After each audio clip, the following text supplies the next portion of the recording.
Hello everyone, welcome to the class on GPAT 2021 Pharmacology Answer Explanation Part 2. I have already made a video on Part 1. Please go through my channel, and this is my channel. You just type in G Sai Rajesh in YouTube and you will get the channel. I have videos around 110 and all of them are related to pharma content. If you like the video, do subscribe. Let's begin the class. Now, the first question is a controversial question. Which one of the following drugs that is not absorbed orally, not a bronchodilator, does not have any direct effects on smooth muscles? So, there are three properties. All the three, it is not orally absorbed, it is not a bronchodilator, it does not have any direct effect on smooth muscles. The other three properties are that it is effective in antigen-induced, exercise-induced and irritant-induced asthma. All the three are related to IgE antibody mediated inflammation. IgE will activate mast cells, and mast cells will release histamine, leukotrienes, prostaglandins, and that is what causes aggravation of asthma. So you need to find out an agent which is stabilizing this mast cell, and that is sodium chromoglycate. And sodium chromoglycate is not absorbed orally. It is not a bronchodilator and it does not have any effects on smooth muscle. So the answer is sodium chromoglycate. But the NTA in the given key, they have given it as montelukast, which is not correct. So soon they will change, revise the answer and give it as sodium chromoglycate. Salbutamol, terbutaline are bronchodilators. When you see the therapy of bronchodilation, see, this is how it happens. Antigen comes and it activates IgE, which binds with a mast cell, and it results in regranulation of mast cell and release of histamine, leukotrienes. Leukotrienes, histamine, prostaglandins will cause bronchoconstriction. So IgE is inactivated by omalizumab. It is a monoclonal antibody, whereas mast cells are stabilized by chromoglycate, nedochromal ketotifen. So this is what results in that asthma aggravation will get controlled with this mast cell stabilizing agents like chromoglycate. The next ones, leukotriene inhibitors are corticosteroids and xylitine, whereas leukotriene receptor antagonists are zefirlukast and montelukast. Bronchodilators, salbutamol, ipratropium and theophylline. So this is the treatment of bronchial asthma. So for this question, the answer is sodium chromoglycate. Soon the answer will be revised by NTA. Moving to the next one. Now, a 3-year-old child presented with OPD, outpatient department, with the symptoms of influenza. So a kid is suffering with influenza. Aspirin is contraindicated in the patient because of increased risk of what? Now this directly points to Reye's syndrome. Now Reye's syndrome, look at this. This is what is Reye's syndrome is. It is a progressive encephalopathy with hepatic dysfunction. Encephalopathy means there is a problem in brain. Hepatic dysfunction means liver dysfunction. Now, usually it happens when people get affected with influenza viruses, and the risk is aggravated by use of aspirin and salicylates. So, what happens is after several days of recovery, it may cause full-blown hepatitis, inflammation of liver as well as cerebral edema. This is a dangerous condition. In certain cases, children may die also. So, the question is about Reye's syndrome. Now, Fanconi syndrome we see with the use of tetracyclines. When expired tetracyclines are used, they will cause kidney damage and results in Fanconi syndrome. Thrombocytopenia. Penia means less in number. When thrombocyte number is reduced, that condition is known as thrombocytopenia. Gastric bleeding is one of the side effects of aspirin. But here the question is about what is contraindicated. Don't get confused. Gastric bleeding may also occur with aspirin, but contraindicated in the case of Reye's syndrome. So the answer is Reye's syndrome. Moving to the next one. Now, wheal and flare reaction is characteristic reaction associated with the identification of what? Let us understand what do you mean by wheal and flare. Now look at them. See, when people get rash, when histamines are released, this is what happens. In fact, it is known as triple response, but wheal means a smooth, slightly elevated area which is red in color than the surrounding skin. This elevated area is known as wheal. The surrounding red coloration is known as flare. So this is what is meant by wheal and flare. See, a flare is red outermost zone of a wheal reaction. So the wheal is the central part, whereas flare is this region. Now this reaction is a typical of type 1 hypersensitivity reaction. During type 1 hypersensitivity reaction, histamine is released. Now histamine release is rubor, collar, dollar. Increase in temperature, redness and an elevated area. It is because of edema formation or fluid accumulation. So all these responses are known as triple response, and this typically we see with type 1 hypersensitivity reaction. So moving to the next one. Now which of the following is orally active testosterone derivative having progestational activity? Now oxymestrone is an anabolic androgen steroid. They are known as AAS. Anabolism means they increase the tissue growth. Androgenic male hormone steroid. Whereas dihydrotestosterone is an androgenic steroid. This is responsible for male secondary characteristics.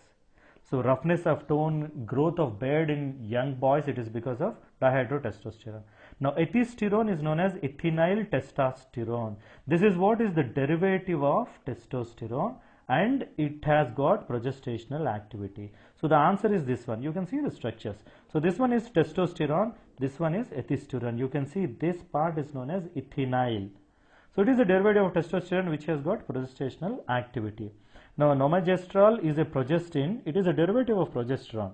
So it is not a derivative of testosterone. So the answer here is ethisterone, which is a derivative of testosterone and has got progestational activity. Moving to the next one. Which of the following drug belongs to the class of antibiotics called ansamycins? Now ansamycins are bacterial secondary metabolites which are isolated from actinomycetes. Example is rifampicin. They are secondary metabolites of bacteria, but they have actions against bacteria. Rifampicin is widely used to treat TB and leprosy. So ansamycin is rifampicin. Moving to the next one. Dangers of purgative overuse include all of the following except. That means overuse of purgatives results in 3 of them are correct, but 1 is not correct. We need to find out what is the wrong one is. Now flaring up of intestinal pathology like rupture of inflamed appendix. See, purgatives will increase the defecation. Excessive defecation will cause rupture of inflamed intestine. So this is true.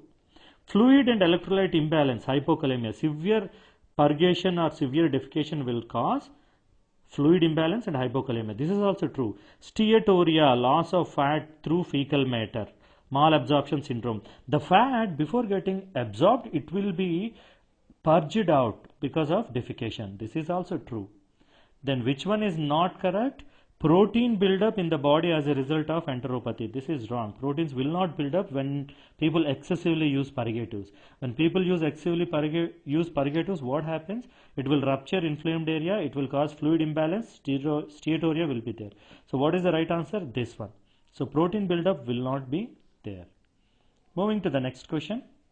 Now, distribution is perfusion rate limited in case of this. A direct question from Brahmankar textbook, lipophilic drugs. You can see the options. See, ionic, polar, water soluble. All of them are pointing to only one kind of agents. Only the different agent is lipophilic. Even if you don't know the answer, you can guess looking at the options. Lipophilic. Whereas ionic drugs and all of them, for them it is permeability rate limited.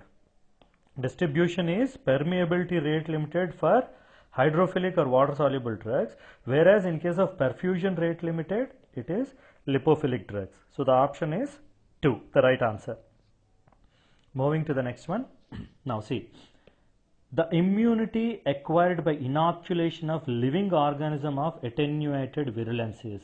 This is nothing but a vaccine process. So they are asking vaccine is what kind? It is a natural, artificial, or what? It is artificially acquired immunity. You need to understand how the immunity is classified. See, the adaptive immunity is classified as naturally acquired and artificially acquired. Naturally acquired, you have active and passive is there.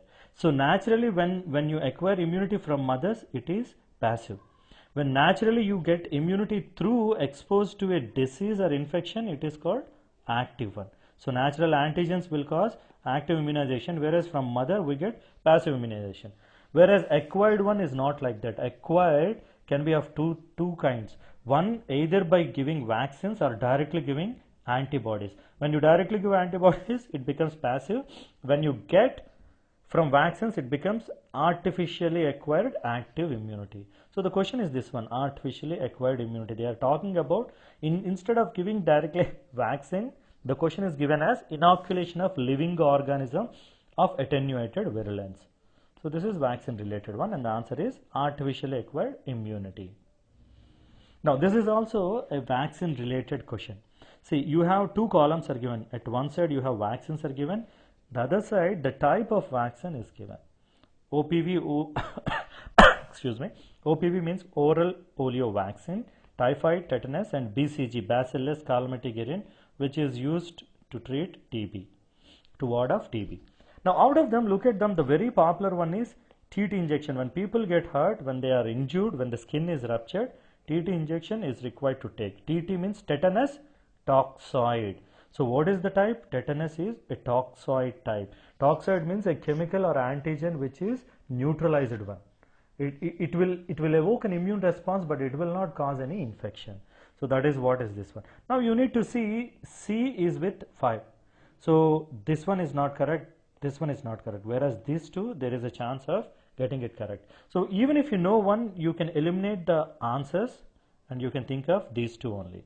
Now when you see the answers, see oral polio vaccine. This is a live virus which is also known as Sabin polio drops. So this one is live virus. So A is 4, so the option must be this one. What is B?